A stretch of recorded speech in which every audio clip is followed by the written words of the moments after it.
Narayanganj general হাসপাতালে অপরিচ্ছন্ন রান্নাঘর দেখে ক্ষোভ জানিয়েছেন স্বাস্থ্যমন্ত্রী সরদার মোহাম্মদ সাখাওয়াত হোসেন।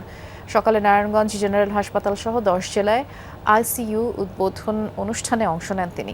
নির্ধারিত সময়ের আগে হাসপাতালটিতে মন্ত্রী উপস্থিত হন। ডাক্তার, নার্স, কর্মকর্তা কর্মচারীদের হাজিরা খাতা খতিয়ে দেখেন। হাসপাতাল পরিদর্শনের এক পর্যায়ে রান্নাঘরে গিয়ে নোংরা পরিবেশ দেখে ক্ষুব্ধ হন তিনি। আগামী 3 দিনের মধ্যে রান্নাঘর পরিষ্কার পরিচ্ছন্ন করতে নির্দেশ দেন মন্ত্রী। অন্যথায় সিভিল সার্জন সহ সংশ্লিষ্টদের বিরুদ্ধে প্রশাসনিক ব্যবস্থা নেওয়া হবে বলেও জানান তিনি। বাংলাদেশে অনেক জায়গায় গিয়েছি, অন্তত আমার ভয় হইলেও পরিষ্কার পরিচ্ছন্ন রেখেছে। আপনি সেটা করেননি।